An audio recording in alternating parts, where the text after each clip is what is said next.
right, everyone. I'm here with Bryan Urioste of Alert Logic. Bryan, thanks for joining us at the Demand Gen Summit. Yeah, thanks for having me. Glad to be here. Yeah, so Bryan, could you just start off telling us a little bit about yourself and about Alert Logic? Absolutely. So I'm a longtime B2B demand gen guy. Most of my career I've spent across kind of the infrastructure and cybersecurity world, companies like Rackspace, SolarWinds, and now Alert Logic. I'm currently the CMO of Alert Logic. And if you're not intimately familiar with the cybersecurity market, Alert Logic was kind of the catalyst for what has become the managed detection and response category, with the idea being to help organizations make a fairly rapid transition to comprehensive cybersecurity being delivered as an outcome rather than a collection of tools and technology. So gone are the days for most, at least, of complex software like SIMs and their own vulnerability scanning and log management and compliance. And as Alert Logic, my role as CMO is about spreading the word that there is an easier and better way to protect organizations against the bad actors out there, and ultimately ensure Alert Logic earns its share of what is a massively growing market today. Awesome. Yeah. So let's get into the topic, which is, how demand gen plus BDRs is going to equal more sales. So how do we start? Let's start with an easy question. What do we call them? Are they BDRs? Are they SDRs? Are they appointment setters? What are they? Yeah, it's sometimes you got to start simple, and really you can call them whatever you want. Call them something nice, I guess. But there's BDR, SDR, ADR, whatever. There are nuances. The advice I always tell people is, ultimately, if you think like a marketer, it's whatever name is most likely to attract and retain the best talent in your market. To some degree, externally, it matters when people are looking at who's reaching out to them. But generally speaking, it is a constant hire mode when you're running this kind of a system. So the one thing I would say is don't call it inside sales unless you expect them to actually be booking deals. There's absolutely a difference there. But I would say for today, let's call them BDRs. And for I'm a data guy. The simple reason is I went on LinkedIn yesterday and I did a search on business development rep and sales development rep, and business development rep had over 26,000 jobs posted, and sales development rep had about 21,000. So for today, BDR wins. Okay, Bryan. So why do you think that relationship between BDRs and the demand gen team is so important? Yeah, so it really starts with the whole reason that the BDRs exist, and that is pipeline generation. And if you have responsibility for B2B demand gen or kind of overall marketing, and pipeline isn't the number one outcome you're accountable for, unless it's something even further down like e-commerce, then I would say your role isn't fully realized, and you're probably not as critical to the business as you hope or think that you are. And so while all the leading indicators of demand, MQLs, that all those things matter, pipeline is what your partners on the sales side care about. It's what can be directly translated to their ability to hit their bookings number. And then if you go beyond sales, it's what the rest of the company understands, your executive leadership team, the board of directors, et cetera. And really, BDRs are often an essential part of the pipeline generation process, particularly when your sale has some complexity, it's not transactional in nature. And if you can only move as fast as your slowest part, ensuring the BDRs are not a constraint, first off, is essential. And then when done well, we like in marketing to talk about the demand engine. BDRs can be a turbocharger to your demand engine. So they just go together in your ability to create pipeline. Yeah, I agree. So what does it take to develop a high-performing BDR program? Yeah, so I'd say before you performance tune, there are some basics I think it's worth starting with. First off, you just got to always ask yourself the question, are BDRs even a good fit? Right? For your go-to-market, for your business, are they going to accelerate pipeline or just be an added step that don't actually add a whole lot of value? If your business moves fast, if you're closing $1,500 deals after a week of talking to them, adding a BDR is probably not going to add value, and you may actually sink your LTV, your customer LTV, even before the deal closes. So those are the kinds of things you got to think about: deal size, market size, targeting, et cetera. And I would say, like all things in marketing, if you're getting started or debating it, start with a test, see if it adds value, see if it accelerates, it brings in bigger deals, et cetera, and then go from there. Okay. So when you're hiring BDRs, what do you think the optimal profile is for who you're looking for? Yeah, and you are, first off, you are always hiring if you're managing a Yeah. team of BDRs. It is part of the process. I think they can come from all kinds of roles. I've had, the English majors to finance majors, engineers, everything in the middle. But generally speaking, I think the BDR, it's good for an early in career role. You got to be hungry. You got to be willing to put in the work. You got to be willing to learn and adapt and really be shaped to fit your business model. Analytical and systematic is actually very helpful. Folks that have that mindset, because they have data every single day. They come across so many data points in their calls, their emails, just what they're seeing.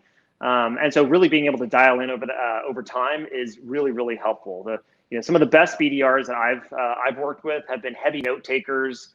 They take just enough time to prep. You can't prep endlessly, but you gotta be moving. But they take enough time to prep and then reflect on why something worked or different or didn't.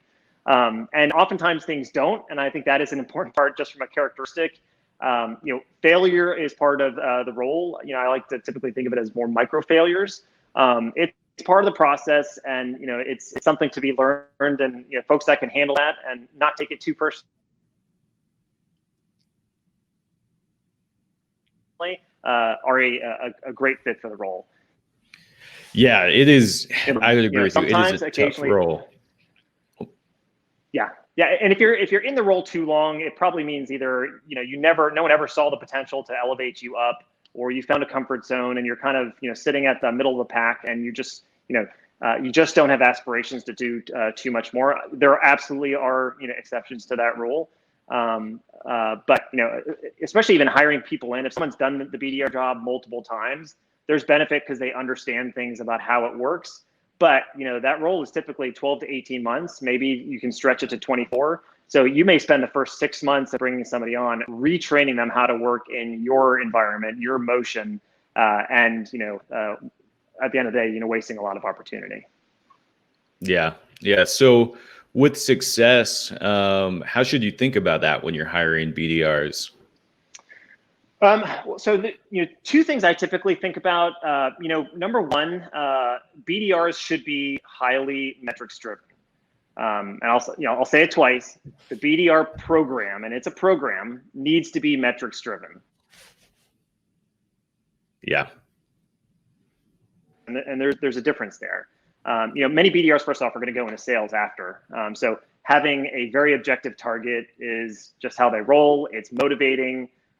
So having success be both transparent and visible, the big board and the gongs going off and all that kind of stuff, like that's part of that's just part of how it works, and it creates energy and those sorts of things.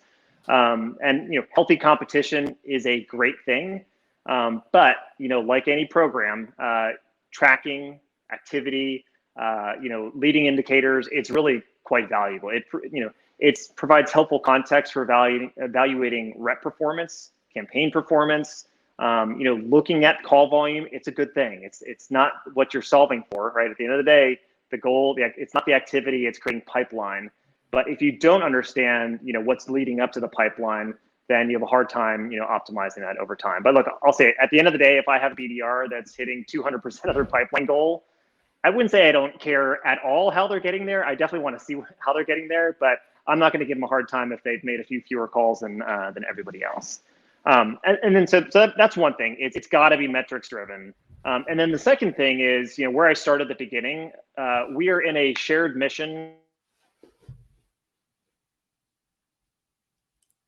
So, from my experience, it works great. It works really best when you are both in it. You have a shared view of success.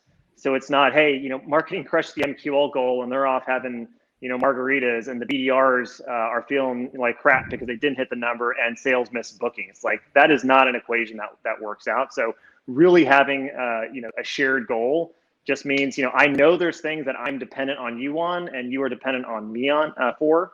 But we get to the finish line together. And so it just eliminates all of the, questions about what are you really trying to solve for? Are you really trying to help me, or are you just trying to help your numbers? Any of those things, it gives you instant credibility with your partners in business. I really agree on the shared success there with demand gen and BDRs. if you're really working tightly together, what I've seen is the BDRs, I mean, they're talking to these leads that marketing's driving, and they can give feedback on the quality, or maybe like, you know, our consulting team, I remember we were working with a client, marketing blew it up with tons of MQLs. And then we work with the sales team as well, because, you know, the bot's booking meetings for them. Well, the sales team tells us, hey, all of these MQL, all these meetings suck. They're underqualified. They all use a certain integration part, like they want a certain integration partner that we don't offer. And we took that back to marketing really quickly, and demand gen specifically. And they were like, oh crap. Okay, we're going to turn this campaign off right now and go back to what works. So being tight, sharing that success, I agree with you 100%. With that in mind, you know, there's always this debate. Should BDRs be part of marketing, part of sales? Who do they report into, and who's responsible for them? Where do you sit on the side of that issue? Yeah, it's hard to have a conversation about this without, you know, taking that question on. So I'll add my, you know, one more data point to the to this. Yeah, so I always start by telling people it should matter, right? As long as there are no barriers, which but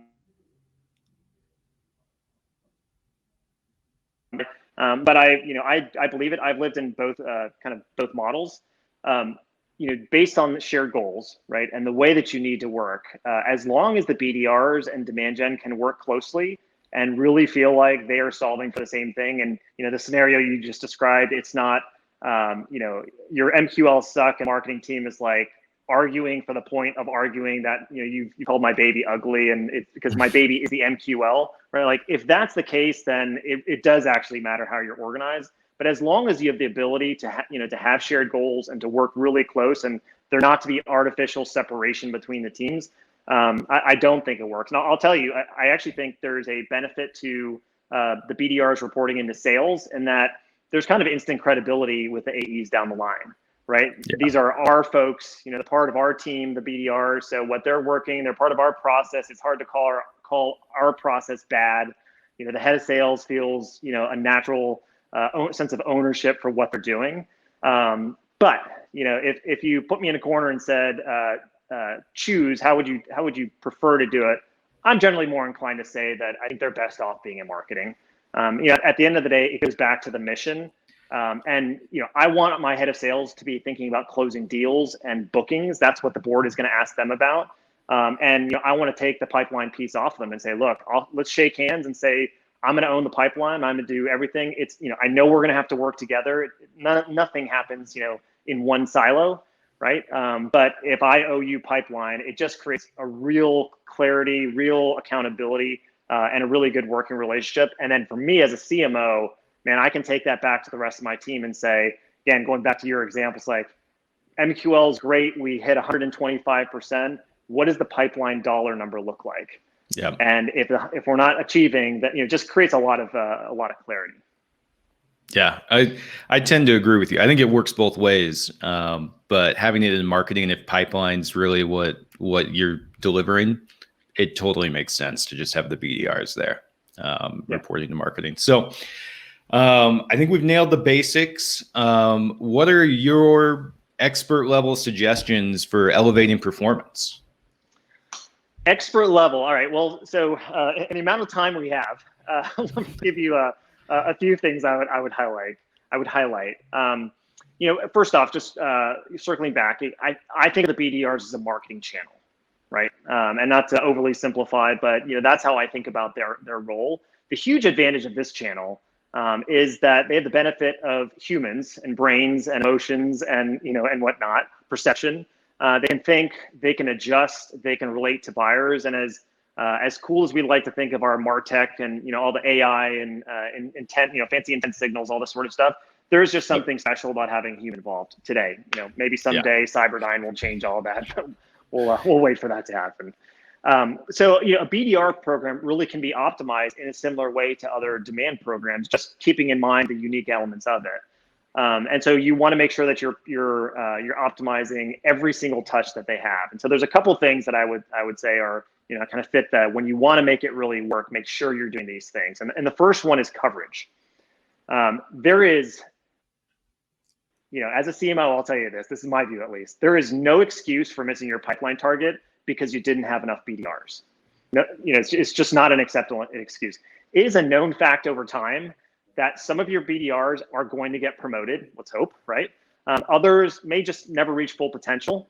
Most of these folks are pretty early out of school, right? And so you're always taking a little bit of a risk when you hire. And others will simply, to say it nicely, flake out in spectacular ways you never thought could be possible. And so it's going to happen, and all that can be planned for. So I use a very simple Excel-based capacity model, and I use a set of assumptions based on whatever history I have. If I join a new company, it's what I see in their data and what I've learned in other places. So if you know that on average your BDRs are going to hit 75% of their monthly target, we'll just plan for it, right? If you typically lose 15% of your BDRs each quarter for promotion or whatever reason, then remove that capacity from your plan and plan to hire new BDRs, and on day one for them to be at a ramped capacity. Maybe it's 0% for the first month, and then it's a fast ramp because it's a BDR typically. But you can plan for all these things, and so it's a very common approach for managing transactional sales capacity, but it works. And two fine points I put on that are, number one, always, and this is kind of my approach, but I always err on the side of overhiring. So if I look at my capacity model and say, the end of Q3, beginning of Q4 is a peak from a market standpoint, there is no way I want any risk in my capacity. I'm going to make sure that I've got a few extra people, even if somebody doesn't leave the business, get promoted, whatever. It's just, again, it's not worth being short the capacity. It's a relatively inexpensive role to keep, and there is always something that they can be doing of value while you're ramping them. So that's one thing. And then the other thing, just I think as much as you can, depending on the size of your BDR team, if you can hire in groups, that's always a good thing. It makes the onboarding easier for you. You're not constantly trying to onboard people. It also builds, an immediate sense of, belonging within, the couple BDRs. Are like, these are my peeps. We're going to go do this together. And then you as a manager, it gives you an easy comparison to see how people are ramping up. You've got a baseline. They all started this date with the same information, and let's see, how fast and which ones are really, quickly getting out of the gates. So that's one point. Another one I would say is, just being coordinated. So again, like if this is a marketing channel, then make sure that your BDRs are not just utilized as they're going to call the leads that registered for the event. If they're just that, they're kind of a post-event thing, then again, you probably ought to question whether you even have them. There's a whole lot more that you can do with them. So if the BDRs are well integrated as part of your campaign, you're going to see a better result. This means they need to be fully enabled as a campaign element. Everything from data intelligence, training, messaging, and don't make the mistake of just, whatever the AEs get, the BDRs get.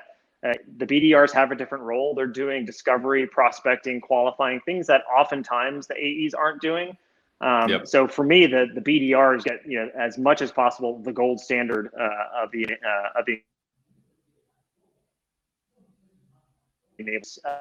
confidence goes a long way. And if your BDRs walk in to a campaign, feeling like they're 10 feet tall and invincible, they are going to crush it for you, and feeling they have all the tools. They're not going to be afraid to make that call. They're going to send the email with confidence and know what the right response is, and that that really goes a long way. And I think I know we're probably short on time. The last point I would make is persistence, right? And this is kind of an easy one. There's no magic to this, but it's a grind. It's an every single day program. To be a BDR, it's hard, and managing a team of BDRs. So it means you need to very clearly set expectations if you're a manager, which starts with making sure every minute of the day is well used, right? And it sounds a little bit rigid, but you got to keep in mind most BDRs are a year or two out of college. They don't, the more direction you can give them to make sure they're doing all the things that your motion needs them to do, the better. And if so, if you want to make sure that outbound calling which is painful, very few people, even BDRs I know, have enjoyed doing that. You just got to book it and say, look, 10 to 10:30 every single day, we're all doing this, and then you get everybody in there together.